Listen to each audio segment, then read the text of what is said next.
Hello and welcome, baseball, TikTok, and beyond. Each MLB team has played between 37 and 43 games, meaning the season is roughly 25% complete. Last week in part 1 we looked at the top hitters. Today we're examining the top pitchers. Let's go. In an attempt to cultivate some balance, we're going to be starting with the National League in these categories this week.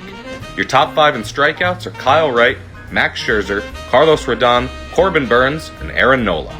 Same category in the American League, we have Nestor Cortes Jr., Kevin Gausman, Robbie Ray, Shane McClanahan, and Dylan Cease. Moving on to ERA and ERA+, your National League leaders are Eric Lauer, Sandy Alcantara, Joe Musgrove, Miles Mikolas, and Pablo Lopez.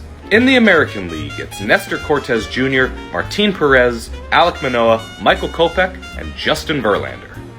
Onwards to walks and hits per inning pitched. In the National League, your leaders are Max Scherzer, Joe Musgrove, Eric Lauer, Pablo Lopez, and Corbin Burnes. In the American League, it's Nestor Cortes Jr., Alek Manoah, Shane McClanahan, Michael Kopech, and Justin Verlander. Up next is FIP, or Fielding Independent Pitching. If you're not familiar, it's a stat that takes everything out of the equation except for home runs, walks, hit by pitches, and strikeouts. Or in other words, the thing that the pitcher has a lot of control of that the rest of the fielders have virtually no control of. In the National League, your top 5 in FIP, Joe Musgrove, Max Fried, Kyle Wright, Pablo Lopez, and Carlos Rodon. Your FIP leaders in the American League are Martin Perez, Paul Blackburn, Dylan Cease, Tariq Skubal, and Kevin Gausman.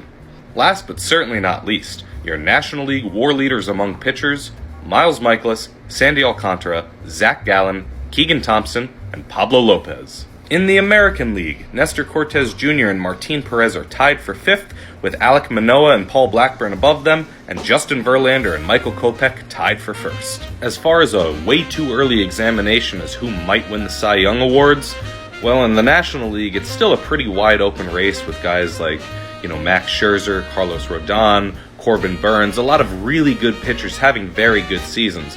But right now it looks like Pablo Lopez is probably at the top of the pack. The American League also has a number of very talented pitchers doing very well in the beginning of the season, such as Dylan Cease, Patrick Sandoval, Kevin Gausman. However, it seems like the Cy Young race is pretty narrow in the American League at this point. Michael Kopech and Justin Verlander are right on top, but guys like Alek Manoah and Nestor Cortes, not terribly far behind either. Alright everybody, that's going to do it for this one. Sorry it took me a whole week to upload part 2 here. I was just very busy last week.